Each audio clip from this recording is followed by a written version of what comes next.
কিয়ামতের আলামত এসে গেছে, তাই তো ঘরের নারী রাস্তায় নেমেছে। আল্লাহ স্বামী শাড়ি জুতা হয় না পছন্দ, তখন তো আর রয় না সে যে স্বামীর একান্ত। বুক ফুলায়া আরে ঠোঁট ফুলায়া গাল ফুলায়া স্বামী থেকে রয় সরিয়া, আরে ঠোঁট ফুলায়া গাল ফুলায়া স্বামী থেকে রয় সরিয়া। ভাত খাবি না স্বামীর সাথে গুসা করেছে, কিয়ামতের আলামত এসে গেছে, তাই তো ঘরের নারী রাস্তায় নেমেছে। কিয়ামতের আলামত এসে গেছে, তাই তো ঘরের নারী রাস্তায় নেমেছে। হাট বাজারে মার্কেটে যাও দেখবে শুধু নারী, হাট বাজারে মার্কেটে যাও দেখবে শুধু নারী। এর সামনে যে চৈত্র সেল আসছে, শুধুই দেখবেন বাজারে, বহরমপুর যাবেন শুধুই মেয়ে। জি, সব জায়গাতে দেখবেন মেয়ে। তা আবার কাদের ঘরের মেয়ে? আগে দুর্গা পুজোতে দেখতাম, কালী পুজোতে দেখতাম মেয়েরা রাস্তাতে নামতো, হিন্দু মেয়েদেরকে রাস্তায় দেখা যেত। এখন হিন্দু ঘরের মেয়েরা, অমুসলিম মেয়েরা তারা ঘরের মধ্যে ঢুকছে, আর আমাদের ঘরের মেয়েরা তারা রাস্তায় বাইরে হয়ে যাচ্ছে। জি, হাট বাজারে মার্কেটে যাও দেখবে শুধু নারী, কেউ বা আবার সেজে গুজে করছে দোকানদারি। করছে কি করছে না? কেউ বা আবার সেজে গুজে করছে দোকানদারি। আরে সব কিছুতেই আছে নারী, কেউ বা চালায় হুন্ডা গাড়ি। সব কিছুতেই আছে নারী, কেউ বা চালায় হুন্ডা গাড়ি। কেউ বা আবার অফিস আদালতে চাকরি করছে। কিয়ামতের আলামত এসে গেছে, তাই তো ঘরের নারী রাস্তায় নেমেছে।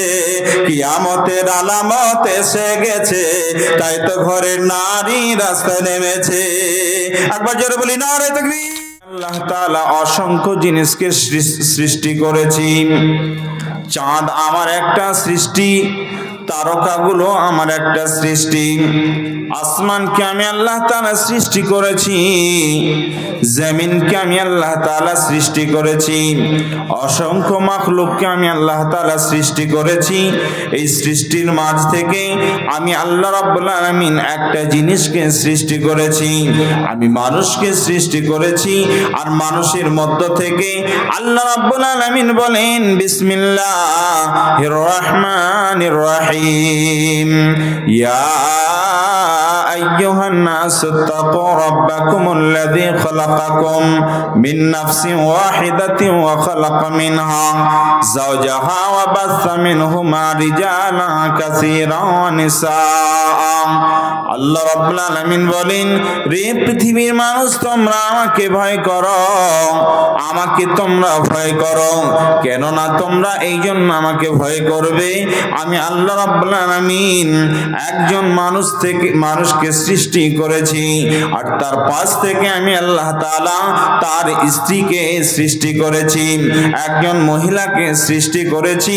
সর্বপ্রথম আমি আল্লাহ তাআলা সৃষ্টির মধ্যে থেকে আমি মানুষকে যখন সৃষ্টি করলাম, তখন একজন পুরুষকে সৃষ্টি করলাম, আর ওই পুরুষের পাশ থেকে, বাম পাশের বাঁকা হাত থেকে আমি আল্লাহ রাব্বুল আলামিন তার পাশ থেকে একজন মহিলাকে সৃষ্টি করলাম, আর ওই মহিলা আর ওই পুরুষের মধ্য থেকে গোটা পৃথিবীতে যত মানুষ এসেছিল, যত মানুষ আছে, যত মানুষ আসবে কিয়ামত পর্যন্ত, সব মানুষকে আমি আল্লাহ তাআলা ওই দুটি মানুষের ক্রসে, দুটি মানুষের দ্বারা গোটা পৃথিবীতে আমি সমস্ত মানুষকে সৃষ্টি করেছি। আপনাদের এখন জিজ্ঞাসা করছি, আমি বিবাহ করলাম একজন মহিলাকে, ওই মহিলাটা আমার কি হবে? কি হবে? স্ত্রী। স্ত্রীর পেট থেকে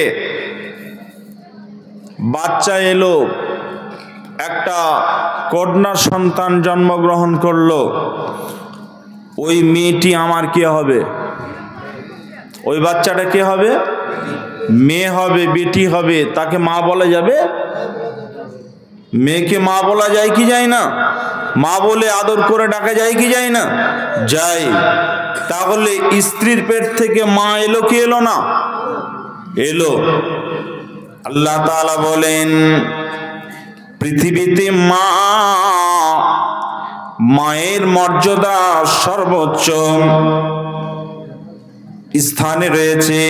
সম্মানের দিক দিয়ে মায়ের খেদমত করতে হবে, এদিক দিয়ে মায়ের কোনো স্থান, মায়ের স্থানে কাউকে বসানো যাবে না। স্ত্রী মায়ের জায়গাতে আসবে না, আর মা স্ত্রীর জায়গাতে যেতে পারবে না। যদি বলা হয় কেন, আপনি ভালো করে লক্ষ্য করুন, আদমকে যখন আল্লাহ তাআলা সৃষ্টি করলেন, ওটা দুনিয়াতে ছিল না জান্নাতে ছিল? জান্নাতে ছিল না দুনিয়াতে ছিল? কথা বলা লাগবে। জান্নাতে ছিল। আল্লাহ রাব্বুল আলামিন আদমকে যখন সৃষ্টি করলেন, তখন সর্বপ্রথম জান্নাতে তাকে সৃষ্টি করা হলো। আর আদমের পাশ থেকে যে মেয়েটিকে তৈরি করা হলো, ওই মেয়েটি আদমের স্ত্রী। ওই মেয়েটিকে কোথায় সৃষ্টি করা হলো? দুনিয়াতে না জান্নাতে? জান্নাতে। তাহলে স্বামী আর স্ত্রী এই সম্পর্কটা কিন্তু দুনিয়ার কোনো সম্পর্ক নয়, এটা জান্নাতের সম্পর্ক। আপনার স্ত্রীর সঙ্গে আপনার যে সম্পর্ক, এটা দুনিয়ার বিষয় নয়, এটা হলো জান্নাতের বিষয়। আমার আল্লাহ তাআলা বলেন, ওয়া মিন আয়াতিহি আন খালাকা লাকুম মিন আনফুসিকুম আজওয়াজান লিতাসকুনু ইলাইহা ওয়া জাআলা বাইনাকুম মাওয়াদ্দাতান ওয়া রাহমা। আমি আল্লাহ তাআলা একজন নারীকে একজন পুরুষের জন্য সৃষ্টি করেছি, যাতে করে ওই পুরুষটা সে জান্নাতে যেতে পারে, ওখানে শান্তি সুকুন পায়। একজন পুরুষ সে মাঠে কৃষক মানুষ, সে কাজ করছে, অক্লান্ত পরিশ্রম করছে। ওই লোকটা পরিশ্রম করতে করতে করতে করতে প্রখর রোদ, ওই চৈত বৈশাখের সময় প্রখর রোদে 1টা-1:30টার সময় বাড়ি ফিরে এলো। বাড়ি ফিরে আসার পর ওই বাড়িতে এসে তার স্ত্রী যখন মুখ দেখবে, স্ত্রীর পাশে গিয়ে স্ত্রী যখন তার পাশে গিয়ে পাকা করবে, তাকে ঠান্ডা পানি দেবে, মিষ্টি মিষ্টি কথা বলবে, সমস্ত ক্লান্ত তখন তার দূর হয়ে যাবে। বন্ধুরা আমার, আল্লাহ রাব্বুল আলামিন বলছেন, আমি স্ত্রী আর স্বামীকে জান্নাতে তাদেরকে সৃষ্টি করেছি। কেন জানো? যাতে করে তারা জান্নাতের সৃষ্টি আবার জান্নাতে ফিরে যেতে পারে। তবে তখনই ওই মেয়েটি, ওই পুরুষটি জান্নাতে যেতে পারবে। আপনার কাছে শুধু এ কথা বোঝাবার জন্য বলছি বন্ধু। ধরে নিন আপনি জান্নাতে গেলেন, আপনার স্ত্রীও জান্নাতে গেল, আপনারা দুইজন স্বামী স্ত্রী জান্নাতের মধ্যে পৌঁছে গেছেন, দুইজন জান্নাতে গেলেন। জান্নাতে যাওয়ার পর আপনার জান্নাত আলাদা হবে, আপনার স্ত্রীর জান্নাত আলাদা হবে, আপনার মায়ের জান্নাত আলাদা হবে, বাপের জান্নাত আলাদা হবে। এমনটি নয়, আপনার স্ত্রীকে যেই জান্নাতে আল্লাহ তাআলা স্থান দেবেন, আপনাকে ওই জান্নাতের মধ্যে একই জায়গাতে রাখবেন। এটা জান্নাতের সম্পর্ক ছিল। জান্নাতে যাওয়ার পরে আপনার জান্নাতের সম্পর্ক ছিল, জান্নাত থেকে দুনিয়াতে এলেন, দুনিয়াতে স্বামী স্ত্রী একই জায়গা থেকে যেন শান্তি পেয়েছেন, শান্তি তাদের কাছে রয়েছে। একজন পুরুষের শান্তি একজন স্ত্রীর কাছে, একজন মহিলার কাছে, আর একজন স্ত্রীর শান্তি তার স্বামীর কাছে, পুরুষের কাছে। অতএব এই শান্তিটা রয়েছে দুনিয়াতে, তাদের উভয়ের মাঝে। আল্লাহ তাআলা বলছেন, শোনো, এই সম্পর্কটা দুনিয়াতে তোমাদের অক্ষত অবস্থায় ছিল। দুনিয়া থেকে যখন তোমরা ভালো কাজ করার ফলে আল্লাহ তাআলা তোমাদের সব পরিবারকে যদি জান্নাতে দেয়, একজন পরিবারে মা থাকে, বাপ থাকে, ছেলে থাকে, মেয়ে থাকে, আপনার ওই পরিবারে আরো সদস্য থাকে।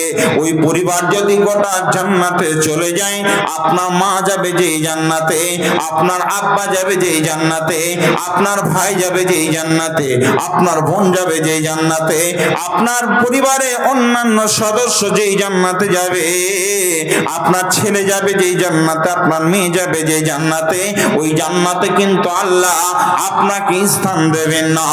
আপনার মায়ের জান্নাত আলাদা হবে, বাপের জান্নাত আলাদা, ভাইয়ের জান্নাত আলাদা, বেটির জান্নাত আলাদা, বেটার জান্নাত আলাদা, সব আলাদা আলাদা আলাদা আলাদা জান্নাত হবে। আর আপনাকে আল্লাহ তাআলা যেই জান্নাতে দেবেন, আপনার স্ত্রীকে ওই জান্নাতেই দেবেন। কারণ এই সম্পর্কটা জান্নাতের সম্পর্ক।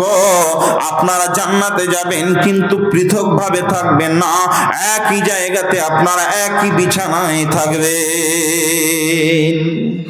কারণ দুনিয়াতে একই বিছানায় ছিলেন, এজন্য মায়ের মর্যাদার দিক দিয়ে মা সবার ঊর্ধ্বে। মায়ের খেদমতের দিক দিয়ে মায়ের কোনো বিকল্প কারোর স্থান নেই মায়ের জায়গাতে। কিন্তু স্বামী আর স্ত্রী এই যে মধুর সম্পর্ক, এটা কিন্তু মানুষের তৈরি করা নয়। আল্লাহ বলেন, বিসমিল্লাহির রহমানির রহিম, ওয়া মিন আয়াতিহি আন খালাকা লাকুম মিন আনফুসিকুম আজওয়াজান লিতাসকুনু ইলাইহা। আল্লাহ রাব্বুল আলামিন বলেন, শুনে নাও পৃথিবীর মানুষ, আমি আল্লাহ তাআলা পৃথিবীতে যত জিনিস সৃষ্টি করেছি তার মধ্যে একটা সৃষ্টি হলো আমার। ওয়া মিন আয়াতিহি আন খালাকা লাকুম মিন আনফুসিকুম আজওয়াজান লিতাসকুনু ইলাইহা। ওই সৃষ্টিগুলোর মধ্যে একটা সৃষ্টির নাম হলো নারী। নারীকে আমি আল্লাহ তাআলা সৃষ্টি করেছি, মহিলাকে আমি আল্লাহ তাআলা সৃষ্টি করেছি। তবে শোনো, তোমার জন্য তোমার স্ত্রীকে আমি সৃষ্টি করেছি। কেন জানো? পৃথিবীতে তুমি যাতে শান্তি পাও, মাওয়াদ্দাতা ওয়া রাহমা। আল্লাহ রাব্বুল আলামিন বলেন, এই সম্পর্কটা জান্নাত পর্যন্ত তোমাকে নিয়ে যাবে। আল্লাহ রাব্বুল আলামিন অন্য জায়গায় কোরআনে বলেছেন, একজন মানুষ তার জন্য ওই মানুষটা তখনই তাকে পূর্ণাঙ্গ মানুষ বলা যাবে। একজন মানুষের বিবেক আছে, বুদ্ধি আছে, চেতনা আছে, সব জ্ঞান রয়েছে। ওই মানুষটা যেমন আপনার পৃথিবীতে সে খোলা পোশাকে জীবন যাপন করতে পারবে না, তার জন্য যেমন পোশাক লাগবে। আল্লাহ রাব্বুল আলামিন বলেছেন, হুন্না লিবাসুল লাকুম ওয়া আনতুম লিবাসুল লাহুন্না। একজন মহিলা, একজন স্ত্রী পুরুষের জন্য হলো আপনার পোশাকের মতো। একজন পুরুষ তার স্ত্রীর জন্য সে পোশাক, আর একজন স্ত্রীর জন্য তার স্বামী হলো পোশাক। কেন? একজন মানুষ যদি পোশাক না পরে ওই মানুষটাকে পূর্ণাঙ্গ রূপ দেওয়া যাবে না। ওই মানুষটা আপনার পৃথিবীতে ইজ্জত পাবে না, সম্মান পাবে না। ওই মানুষটাকে পাগল বলবে, নাদান বলবে। ওই মানুষটা যেমন সুস্থ মানুষ যদি হয়, দুনিয়াতে একটা মানুষ সুস্থ জীবন পেয়েছে, ওই মানুষটা সুস্থ বিবেক আছে, জ্ঞান আছে, বুদ্ধি আছে। এরপরে যেমন ওই লোকটা দুনিয়াতে যেমন তার পোশাক ছাড়া সে এক পা চলতে পারবে না। যদি পোশাকহীন অবস্থায় চলতে যায়, লোকটা বেইজ্জতি হয়ে যাবে, দুনিয়াতে ইজ্জত পাবে না। ঠিক একইভাবে আল্লাহ তাআলা পোশাক কেন বানালেন? মানুষের ইজ্জতের জন্য পোশাককে তৈরি করা হয়েছে। বন্ধুরা আমার, একজন মহিলা একজন পুরুষের জন্য ঠিক ওই পোশাক, কারণ ওই মহিলাটার মাধ্যমে লোকটা বেইজ্জতি দুনিয়াতে হবে না। তার যে উতাল যে যৌবন রয়েছে, ওই যৌবনটা ক্ষয় করবে কোথায়? না একজন পুরুষ তার স্ত্রীর কাছে ক্ষয় করবে। একজন মহিলার যৌবন উতাল পাতাল করছে, ওই যৌবনটা ক্ষয় করবে কোথায়? না তার স্বামীর কাছে। বন্ধুরে আমার, আল্লাহ মানুষকে সৃষ্টি করেছেন, স্বামী আর স্ত্রীর মধ্যে আল্লাহ তাআলা এমন মহব্বত সৃষ্টি করে দিয়েছেন, মাওয়াদ্দাতা ওয়া রাহমা। আল্লাহ রাব্বুল আলামিন বলছেন, শুনে নাও, ওয়া মিন আয়াতিহি আন খালাকা লাকুম মিন আনফুসিকুম আজওয়াজান লিতাসকুনু ইলাইহা। যাতে করে তোমরা ওই পোশাক যেমন পরলে পারে সম্মানিত হও, তোমরা শান্তিতে জীবন যাপন করতে পারো। বেইজ্জতি তোমাকে কেউ করবে না, তুমি বেইজ্জতি হবে না। আল্লাহ রাব্বুল আলামিন তোমার স্বামীর কাছে তোমার ইজ্জতকে রেখেছেন। আল্লাহ রাব্বুল আলামিন তোমার স্ত্রীর কাছে তোমার ইজ্জতকে রেখেছেন। কারণ একজন পুরুষ যখন মাতাল হয়ে যায়, যৌবনের তাড়নায় যখন মাতাল হয়ে যায়, একজন মহিলা যখন উতাল পাতাল করে মাতাল হয়ে যায়, ওই মাতালিনী মহিলাটা, ওই মাতাল পুরুষটা, তারা দুইজন যখন স্বামী স্ত্রী মিলে যায়, তখন তাদের তাদের সব ওই মাতাল ক্ষয় হয়ে যায়, তাদের যৌবনটা ক্ষয় হয়ে যায়, তারা শান্তি পায়, সুকুন পায়।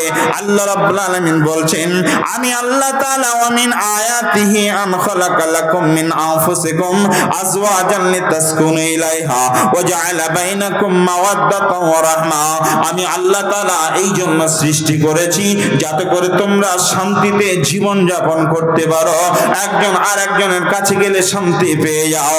তবে শুনে নাও, অনেক মানুষকে দেখা যায় বন্ধুরা আমার, আপনার বুড়ি মারা গেছে, বুড়ো আপনার রাস্তাতে কেঁদে কেঁদে বেড়াচ্ছে। যদি জিজ্ঞাসা করা হয়, দাদু ভাই কেন তুমি কান্না করছো? দাদিকে নিয়ে তো তুমি 70 বছর জীবন তুমি কাটালে, 70 বছর জীবন কাটালে, তোমার বয়স তো এখন 100 ছুঁই ছুঁই হয়ে গেছে। তুমি তো দাদিকে নিয়ে 70 বছর জীবন কাটালে, আবার দাদির কিসের প্রয়োজন রয়েছে? বুড়ো কি বলবে? ভাই বুঝিস না, বুড়ো হয়ে দেখ।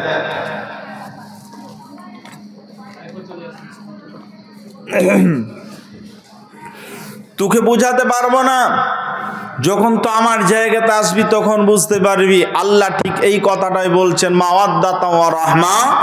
তাদের এই ভালোবাসাটা আল্লাহ তাআলা করুণায় রহমতে রূপ দিয়ে দিয়েছেন। বুড়ো বুড়িকে ছাড়া চলতে পারবে না, আর বুড়ি বুড়োকে ছাড়া চলতে পারবে না, দাদি দাদুকে ছাড়া চলতে পারবে না, নানা নানিকে ছাড়া চলতে পারবে না, আর নানি নানাকে ছাড়া চলতে পারবে না। এটা আল্লাহর এক প্রদত্ত রহমান। অতএব এই রহমানটা কোথায়? এটা স্বামী আর স্ত্রীর মধ্যে রয়েছে। আল্লাহ তাআলা এটা একটা রহমতে রূপান্তরিত করে দেন। ভাইজান, এটা কিন্তু অন্য কারোর জন্য এ কথা বলা হয়নি, বলা হয়েছে কার জন্য? একজন মহিলার জন্য, আর একজন স্বামী আর স্ত্রীর জন্য কথা বলা হয়েছে। চলুন আমি আপনাদের সামনে কথাগুলো বর্ণনা করছিলাম, তবে এই আয়াতের তাফসীর আরো কয়েক রকম ভাবে করা যায়। আমি আপনাদের কাছে শুধুমাত্র এটা বোঝাতে পেরেছি কিনা জানি না, আমি বোঝাতে চেয়েছি এটা জান্নাতের সম্পর্ক ছিল কার সঙ্গে? স্বামী আর স্ত্রীর সম্পর্কটা জান্নাতের সম্পর্ক।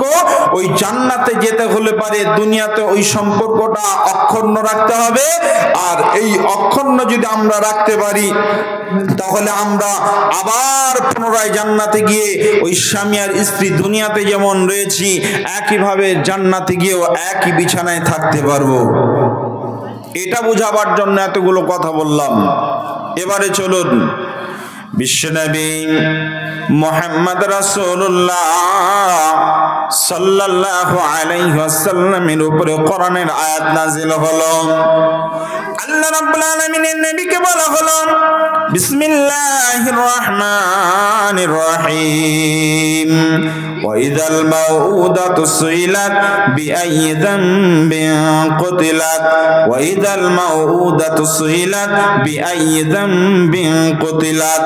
আল্লাহ রাব্বুল আলামিন এই আয়াত দুটি যখন নাযিল করলেন, এই আয়াত নাযিল করার প্রেক্ষাপট হলো এই, আল্লাহ রাব্বুল আলামিন আয়াত দুটি তো সেই সময় দিলেন, নাযিল হলো সেই সময় যে সময় আমরা ভাবি না, আমরা চিন্তা করি না।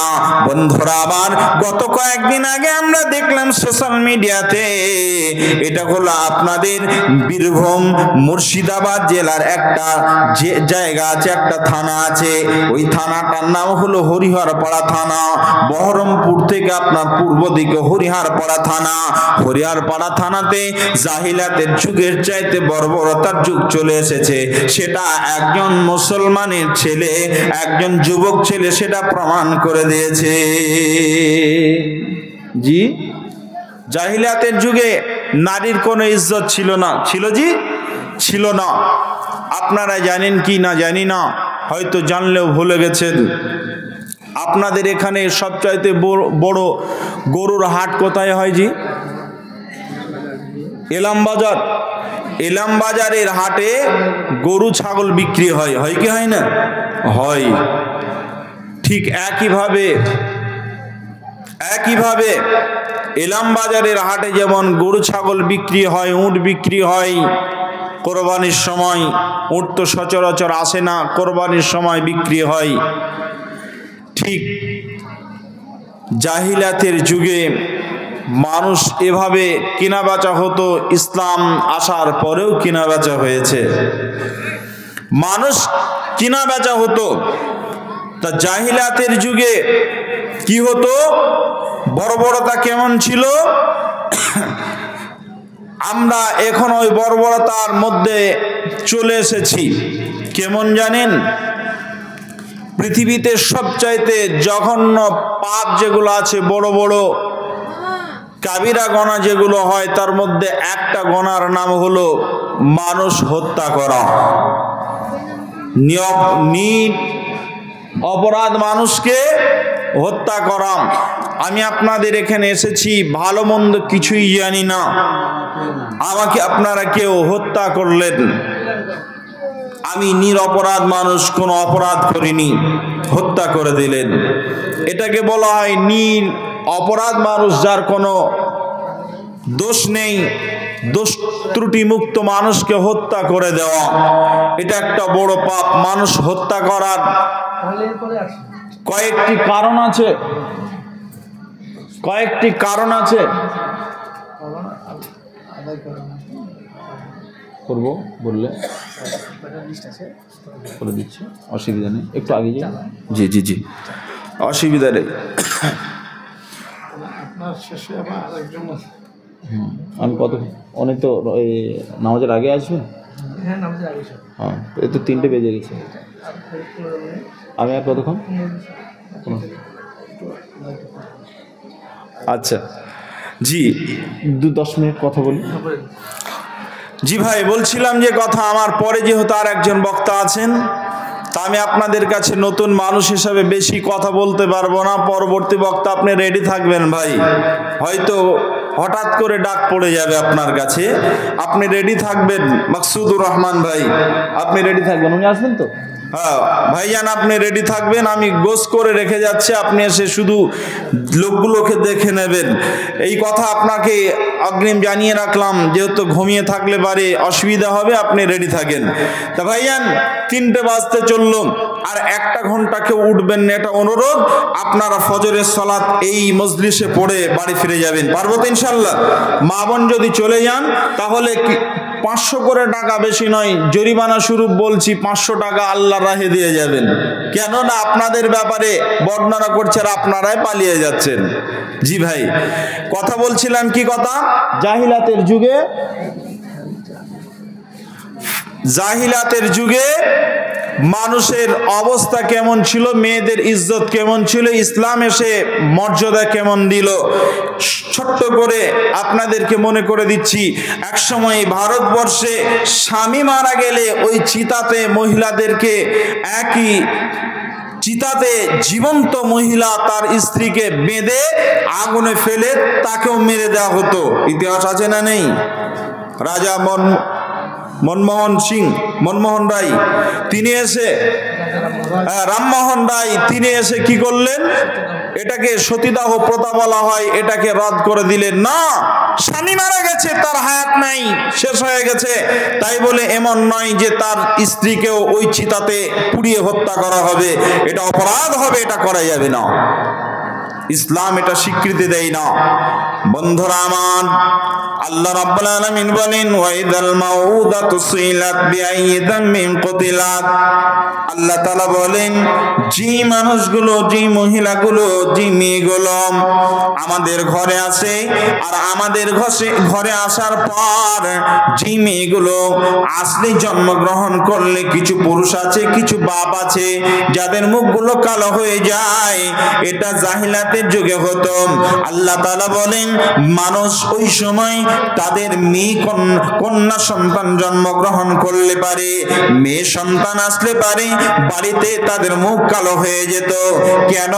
আল্লাহ তাআলা বলেন, শোনো, আমি বিশ্বনবী মুহাম্মদ রাসূলুল্লাহ সাল্লাল্লাহু আলাইহি ওয়াসাল্লামকে যখন পৃথিবীতে নিয়ে এলাম, আর পৃথিবীতে নবী আসার পর নবীকে আমি পুত্র সন্তান দিলাম, আমি তাকে কন্যা সন্তান দিলাম, পুত্র সন্তানগুলো তার কাছ থেকে সব নিয়ে নিলাম।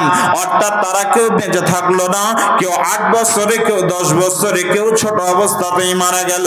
আর আমি 4টা মেয়েকে তার কাছে রেখে দিলাম। আমি আল্লাহ তাআলা বোঝাতে চেয়েছি, শুনে নাও। এই সময় এখন বর্তমানে ওই সময়টাতে নবীর যখন পুত্র সন্তান এলো, আর পুত্র সন্তানের পাশাপাশি কন্যা সন্তানগুলো জন্মগ্রহণ করলো, ওই সময় কারো যদি কন্যা সন্তান জন্মগ্রহণ করত, ওই কন্যাগুলোকে মাটিতে গেড়ে জীবিত অবস্থায় তাদেরকে পুঁতে ফেলে দেওয়া হতো, তাদেরকে হত্যা করা হতো। ওই সময় আমার আল্লাহ নবীর কাছে 4টা কন্যা দিলেন। নবী বললেন, শোনো, আমি হলাম কন্যার পিতা।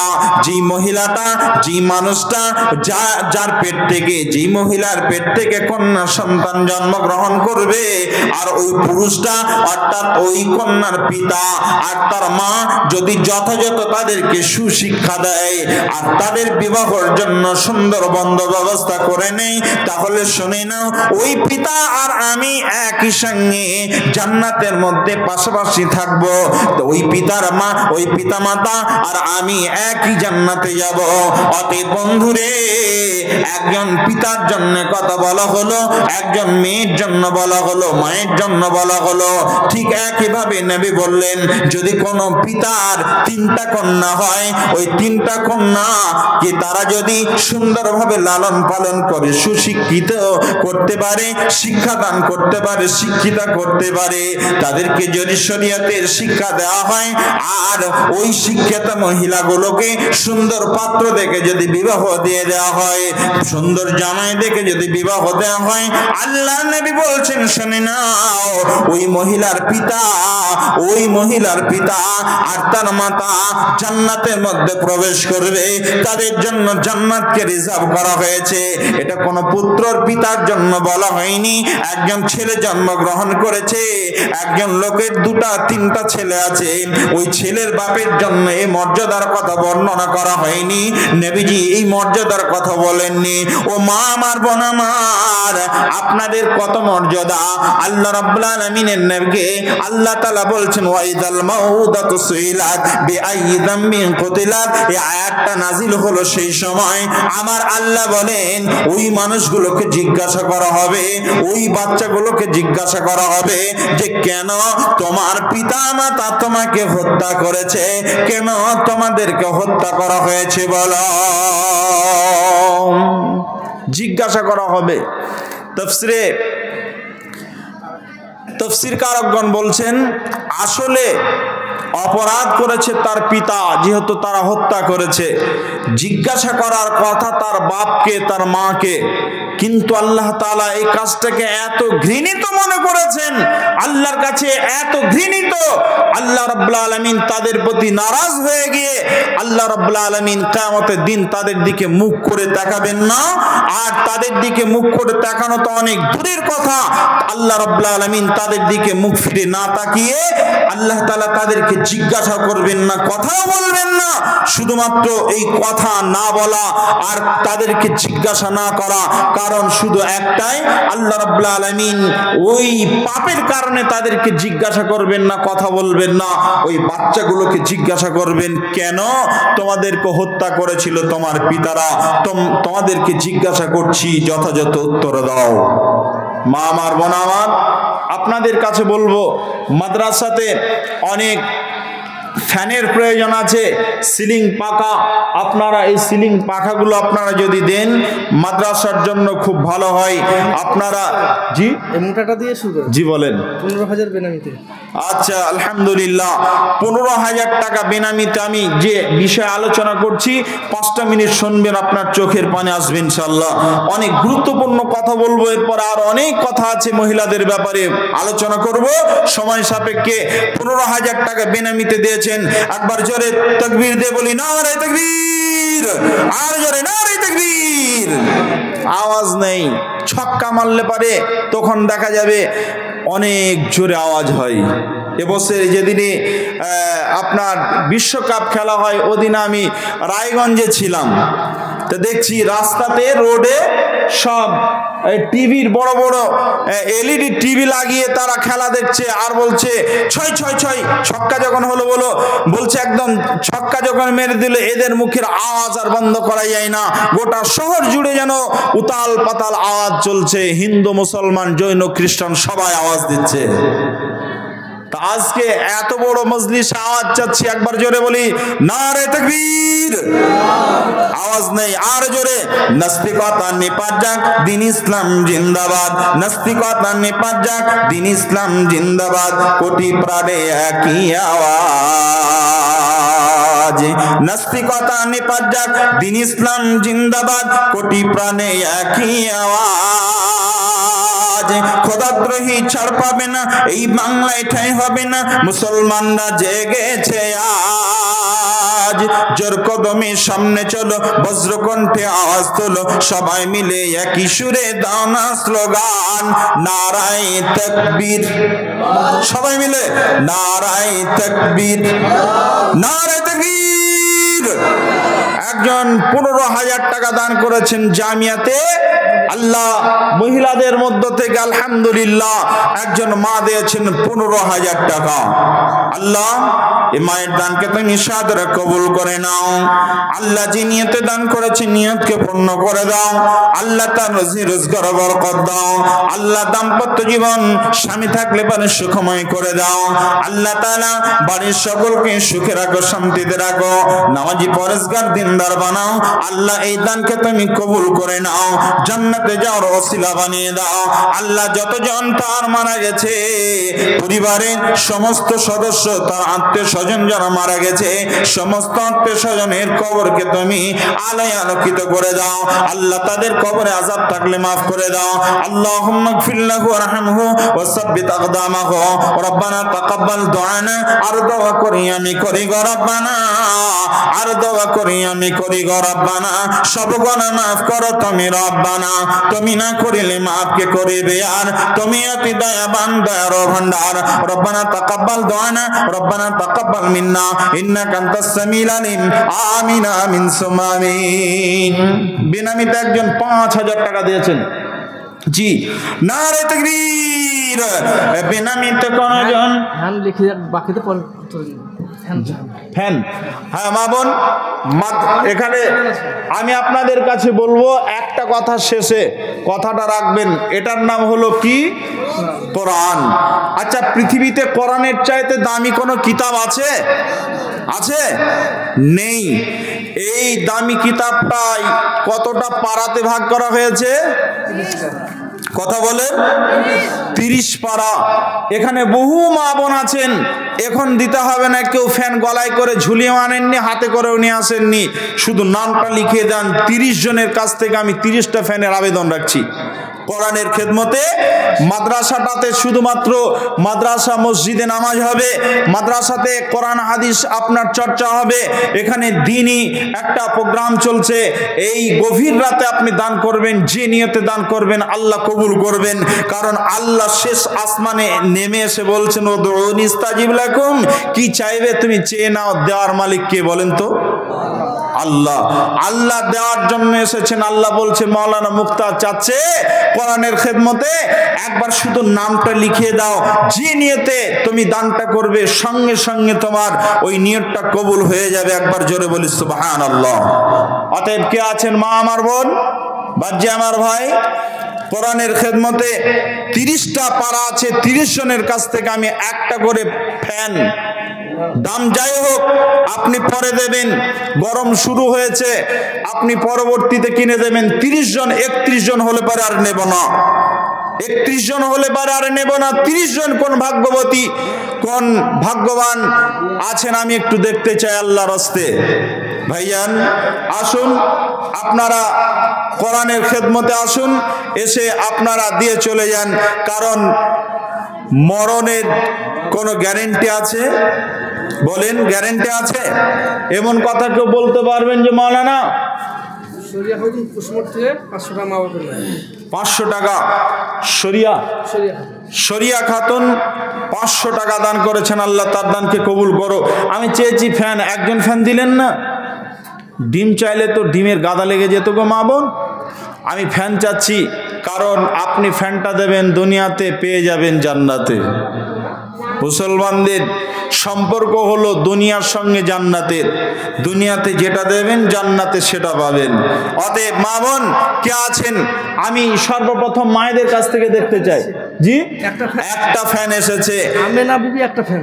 আমিনা বিবি নামটা লিখে রাখবেন, স্বামীর নাম লিখে রাখবেন। আমিনা বিবি উনি দিয়েছেন একটা ফ্যান। আল্লাহ তার দানকে তুমি কবুল করো। জোরে একবার তাকবীর দিয়ে বলি, নারে তাকবীর, নারে তাকবীর।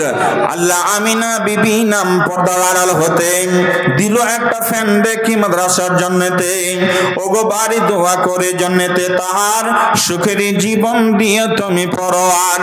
তুমি না করিলে ক্ষমাকে করিবে আর, তুমি অতি দয়াবান দয়ার ভান্ডার। আল্লাহ তার দান পেয়ে আল্লাহ হলাম বড় খুশি। আল্লাহ তুমি তাকে রেখো প্রভু খাদিজার পাশাপাশি। আল্লাহুম্মা আমিন, আল্লাহুম্মা আমিন। মা বোন আর কে আছেন? এখানে আর একজন 500 টাকা দিয়েছেন। এখানে কয়েকটা নাম আমাকে ঘোষণা করতে বলেছেন। আমি 5000 টাকা একজন বেনামিতে দিয়েছেন।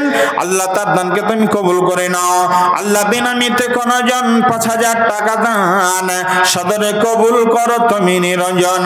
আরো একজন দেখি আসিয়া সবাই বেনামিতে 2000 টাকা শোনো দয়াময়। এখানে জামিরুল নামত দেখে 1000 টাকা দিল। জামিরুল্লাহ মতো দেখে 1000 টাকা দিল। ইদানির দান তুমি কবুল করিও। নিজামউদ্দিন দেখে 1000 দান।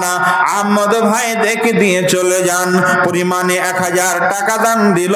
বিনামিতে কোন জন এখানে আসিল, সেও দেখে 100 টাকা দান দিল। রিজাউল ইসলাম দেখি 5000 দান সদরে কবুল করো তুমি নিরঞ্জন। বিনামিতে কোন জন এখানে আসিল, পরিমাণে 200 টাকা দান দিল। মুজাম্মেল হক দেখি আসিয়া সবাই 5000 টাকা দিল শোনো দয়াময়। বেনামিতে কোন জন 500 টাকা দিল। ইদানির দান তুমি জানো খোদা ভালো। করিমউদ্দিন দেখি এখানে আসিয়া 400 টাকা দিল হাসিয়া হাসিয়া। বেনামিতে কোন জন 350 দান সদরে কবুল করো তুমি নিরঞ্জন। বেনামিতে কোন জন 500 টাকা দিল। ইদানির দান আল্লাহ কবুল করিও। রব্বানা তাকাব্বাল দুআনা রব্বানা তাকাব্বাল মিন্না ইন্নাকা আনতাস সামিউল আলিম। আমিন আমিন সুম্মা আমিন। বলছিলাম যে কথা, মাত্র 30 জনের কাছ থেকে চেয়েছি একটা করে ফ্যান, একজন দিয়েছেন। আর কেউ আছেন? 2 জন মিলে দেবেন। 2 জন যা আছেন 2 জন মিলে দেবেন। একই বাড়ির বউ, যে তুমি হাফ আমি হাফ। 1000 টাকা 1500 টাকা হয়তো দাম হবে। আপনারা 2 জন মিলে দেবেন, যে দামি হোক না কেন। কোন ভাই আমার দেবেন একটা করে ফ্যান। 2 ভাই মিলে 2টো ফ্যান। মৌলানা জি, এই গ্রামে বাড়ি। হ্যাঁ, ইউসুফ আর শরীফ চিনতে পারছেন জি? ইউসুফ আর শরীফ 2 ভাইকে, 2 ভাই 2টো ফ্যান। নারে তাকবীর। আল্লাহ ইউসুফ আর শরীফ 2 ভাই একটা করে ফ্যান দান করেছেন। আর একজন আসছেন হয়তো, আল্লাহ তাদের দানকে তুমি সাদরে কবুল করো, মঞ্জুর করো, মনের বাসনা পূরণ করো। রব্বানা তাকাব্বাল মিন্না ইন্নাকা আনতাস সামিউল আলিম। কি নাম জি? সিরাজুল শেখ, এই গ্রামে বাড়ি জি। সিরাজুল সাহেবের একটা নাম লিখেন। সিরাজুল সাহেব একটা ফ্যান জি। 3টা হলো ভাইদের কাছে, 3টা হলো। আল্লাহ তাদের দান তুমি কবুল করে নাও। নারে তাকবীর। আল্লাহ সিরাজুল নাম দেখি এখানে আসিল, সবার মাঝে থেকে উঠিয়া এখানে আসিয়া দিল একটা ফ্যান দান তোমাকে ভাবিয়া। ওগো বারে দোয়া করি জন্নতে তাহার সুখেরই জীবন দিয়ে তুমি পরোয়ার। আরো 2 জন ভাই যুবক মানুষ এখানে বসিয়া 2 জন 2টো ফ্যান দিল মাদ্রাসা লাগিয়া। মাদ্রাসার প্রতি তাদের ভালোবাসা ছিল, তাই দেখি ছুটে এসে দান দিয়ে গেল। এ দানির দান তুমি কবুল করিও। আমিন আমিন সুম্মা আমিন। জি ভাই একটু আগাই, আপনারা দিতে থাকুন, আমি একটু আগিয়ে যাই। কি কথা বলছিলাম? মেয়েদের ব্যাপারে কথা বলছিলাম। মেয়েরা আপনারা ফ্যান 3 জন হয়েছেন, অন্তত পক্ষে আর 2 জন পুরুষদের মাঝ থেকে 2 জন। তাহলে 5টা পূরণ হবে ইনশাআল্লাহ। পরবর্তী বক্তাকে আপনারা দেবেন। কি কথা বলছিলাম? জাহিলিয়াতের যুগে মেয়েদের অবস্থান কোথায় ছিল? বিশ্বনবী একদিন মেয়েদের এই ইজ্জত কতটা এই বিষয়ে আলোচনা করছেন, মেয়েদের মর্যাদা নিয়ে আলোচনা করছেন।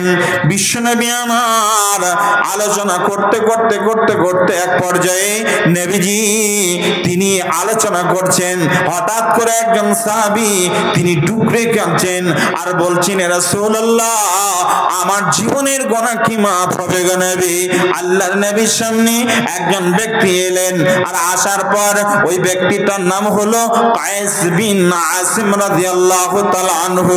বুখারীতে হাদিসটা এসেছে, ওই লোকটা যা ইলা নবী সাল্লাল্লাহু আলাইহি ওয়াসাল্লাম, আল্লাহর নবীর কাছে কায়েস বিন আসিম এলেন, আর আসার পর নবীজিকে বলছেন, ইয়া রাসূলুল্লাহ ওগো দিনের নবী রাহমাতুল লিল আলামিন, আপনার কাছে শুধুমাত্র এই কথাটা বলার জন্য এসেছি। আপনি বলুন আমার জীবনের গুনাহ কি মাফ হবে?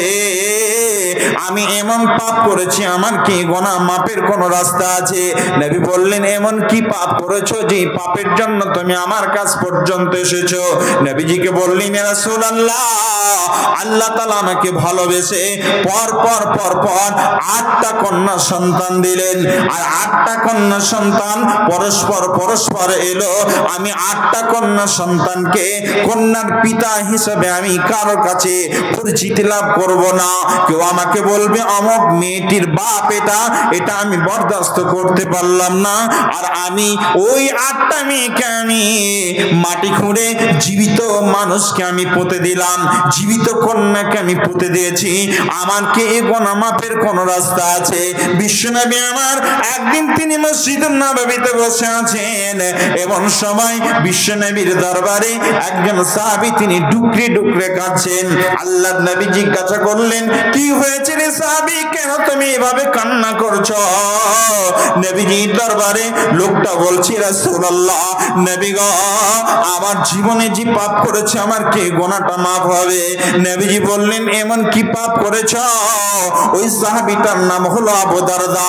তিনি বলছেন, রাসূলুল্লাহ আমি একদিন আমার মেয়েকে নিয়ে, মেয়েটি খুব সুন্দরী মেয়ে, মেয়েটি আমার এত সুন্দরভাবে কথা বলতো, আমাকে আব্বু আব্বু করে ডাকতো, ওই মেয়েটি আমি ভুলতে পারছি না। তার চেহারা খুব সুন্দর ছিল, ব্যবহার খুব সুন্দর ছিল, ওটা আমার জন্ম দেওয়া মেয়ে। ওই মেয়েটি আমাকে খুব শ্রদ্ধা করতো, ভালোবাসতো। বন্ধুরা আমার, আপনি প্র্যাকটিক্যালে দেখবেন যে আপনার মেয়ে আর ছেলে যদি থাকে, তাহলে তুলনামূলক ছেলের চাইতে বাপকে মেয়েরা বেশি ভালোবাসে। মেয়েরা বাপকে বেশি ভালোবাসে। বিয়ে হয়ে গেছে, আপনার এখান থেকে ধরে নেন বহরমপুরে আপনার মেয়ের বিবাহ হয়েছে, আপনার হঠাৎ করে পেট খারাপ, মাথা ব্যথা, জ্বর হয়েছে, মেয়ে খবর পেয়েছে মেয়ের ঘুম হারাম হয়ে গেছে, মেয়ে জামাই ছুটতে ছুটতে চলে এলো। জামাই যদি না থাকে, মেয়ে সঙ্গে সঙ্গে একটা গাড়ি নিয়ে অথবা এই লাইন গাড়িতে বাসে চেপে আপনার কাছে চলে এলো। আসতেও যদি না পারে, প্রতিদিন কয়েকবার করে ফোনে খোঁজ নেই। মেয়েরা খোঁজ নেই কি নেই না? কিন্তু যদি আপনি প্রকৃত অর্থে দেখেন, মেয়েরা যতটা খোঁজ রাখে বাপের মায়ের, অতটা খোঁজ কিন্তু ছেলেরা রাখতে পারে না। আমিও ছেলে, আপনিও ছেলে, খোঁজ রাখতে পারি না। কেন না? আমরা বিভিন্ন কাজে আমরা ব্যতিব্যস্ত, যার জন্য আমরা ইনকামের ধান্দাতে থাকি, সংসার কিভাবে মেনটেন করতে হবে এই চিন্তাধারায় থাকি, আমরা সময় পাই না। আর সময় পেলেও হয়তো আমরা ততটা ফোন করে খোঁজটাও নিতে পারি না যতটা মেয়েরা খোঁজ রাখে।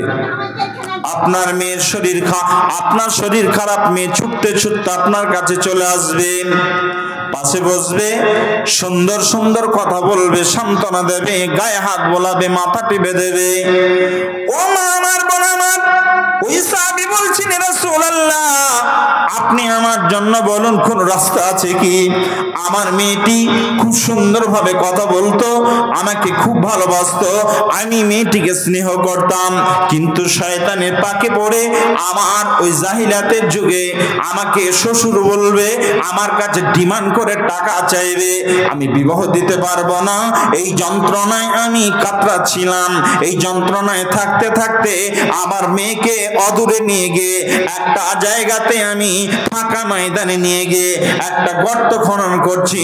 মেয়ে তো বুঝি না যে এই গর্ততে তাকে পুঁতে দেওয়া হবে, ওখানেই ফেলে তাকে হত্যা করা হবে।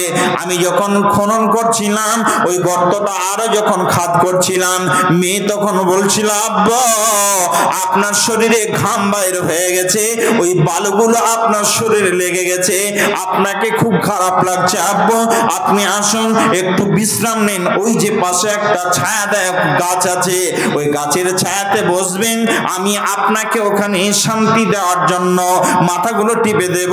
এই প্রখর রোদে আপনি কাজ করছেন, চলুন আব্বা ওই গাছের ছায়াতে বসবেন। বিশ্বনবীর দরবারে বলছেন, রাসূলুল্লাহ আমার মেয়ে যখন এভাবে বলছিল, আমার মেয়ের কথাতে আমি এমন কথা উত্তর করিনি। আমি মেয়েকে বলেছিলাম, মা রে প্রায় হয়ে এসেছে, একবারে আমি উঠে যাব, কাজ প্রায় শেষের দিকে। মেয়ে যখন এভাবে বলছিল, মেয়েকে আমি এভাবে তাকে সান্ত্বনা দিয়ে কথা বলছিলাম। মেয়ে তো বুঝি না। আমার মেয়েকে ওই জায়গাতে আমি যখন উপরে উঠে এলাম, গর্ত যখন খনন করা হয়ে গেল, আমি যখন ওই গর্ত থেকে উঠে এলাম, ওই গর্ত থেকে উঠে আসার পর আমি ওই মেয়েকে বলছি, মা রে গর্তটা কেমন হয়েছে, চলো একবার দেখে আসি। ওই গর্তের কাছে নিয়ে গেলাম, ওই গর্তের কাছে নিয়ে গিয়ে আর মেয়েকে ওই গর্তে ফেলে দিলাম। মেয়ে যখন ওই গর্তেই পড়ে গেল, মেয়ে চিৎকার করে কান্না করছে আর বলছে, আর্তনাদ করছে আর বলছে, আব্বা আমাকে গর্তে কেন ফেলে দিলেন, আমি গর্তে পড়ে গেছি, আপনি দয়া করে একবার তুলিয়ে নেন। আমি তার কথাতে কর্ণপাত করলাম না, আমি তার কথাতে কান দিলাম না, আমি তার কথার দিকে লক্ষ্য রাখলাম না।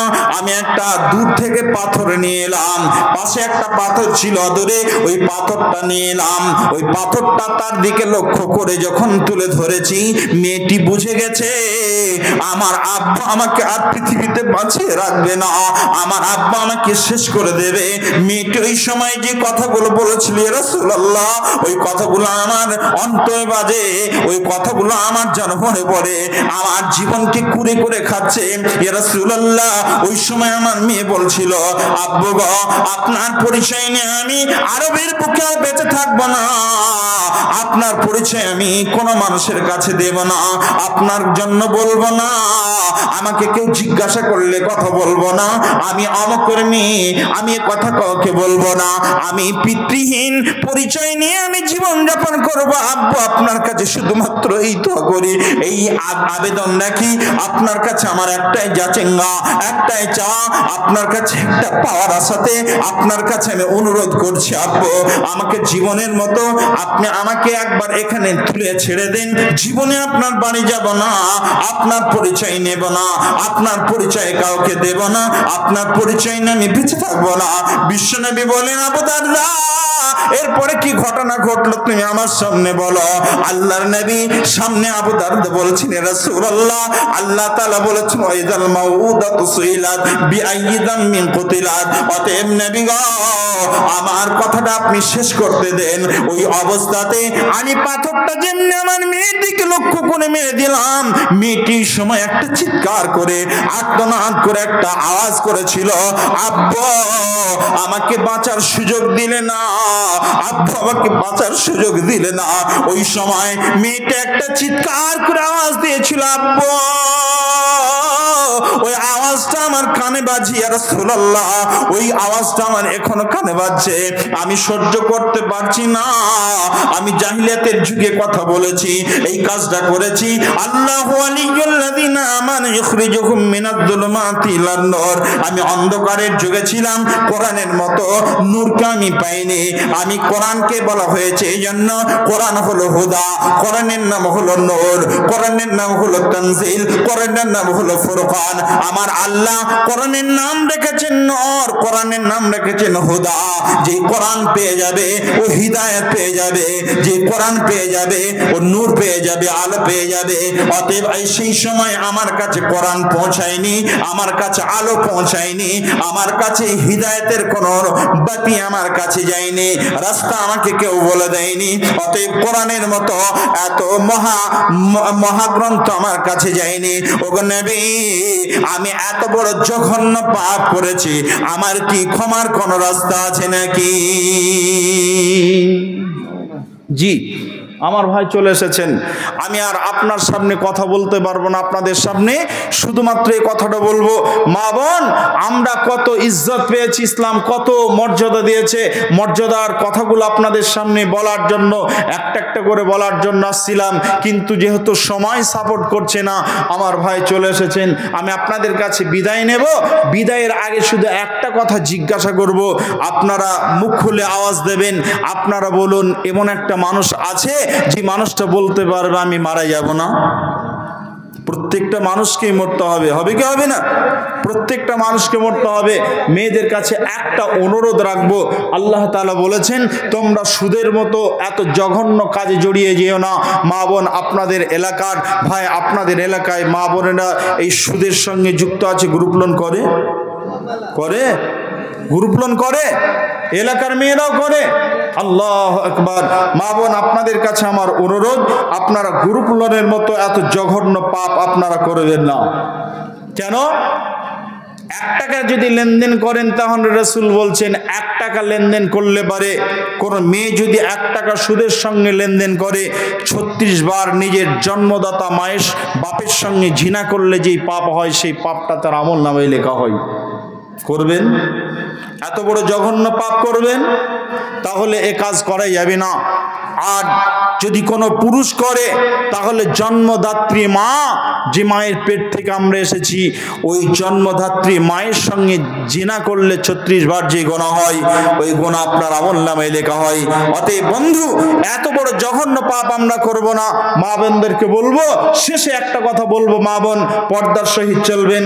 বিশ্বনবী সাল্লাল্লাহু আলাইহি সাল্লামের উপরে কোরআনের আয়াত নাজিল হয়েছে সূরা তাহরিমের। আল্লাহ তাআলা বললেন মেয়েদের ব্যাপারে যে একজন পুরুষ যদি কথা না শুনে, ইসলামের শরীয়ত মতো যদি জীবনযাপন না করে, ওই পুরুষটা জাহান্নামে চলে যেতে পারে। কিন্তু মহিলাটা যদি ভালোভাবে জীবনযাপন করে, তাহলে মহিলাটা জান্নাতে যাবে। নবীর স্ত্রী তারা জাহান্নামে গেছে, লূত নবীর স্ত্রী জাহান্নামে গেছে, নূহ নবীর স্ত্রী জাহান্নামে যাবে, তারা জাহান্নামে যাবে, কিন্তু তাদের স্বামীরা জান্নাতে, যেহেতু তারা নবী, নবীর স্ত্রী পর্যন্ত জাহান্নামে চলে জাহান্নামের মধ্যে যাবে বন্ধু। আর একজন কাফের বেঈমান ফিরাউনের স্ত্রী জান্নাতে যাবে। অতএব সেই দিক লক্ষ্য রেখে আপনারা নিজেরা সেইভাবে তৈরি থাকবেন, পর্দার সহিত চলবেন। কারণ পর্দা যদি না থাকে, তাহলে আপনার মধ্যে কোরআনের একটা আইন থাকবে না। সেই দিকে লক্ষ্য রেখে আপনারা কিয়ামতের আলামত যে চলে এসেছে, মা বোনরা রাস্তাতে নেমে গেছে, ওই দিকটা খেয়াল রাখবেন।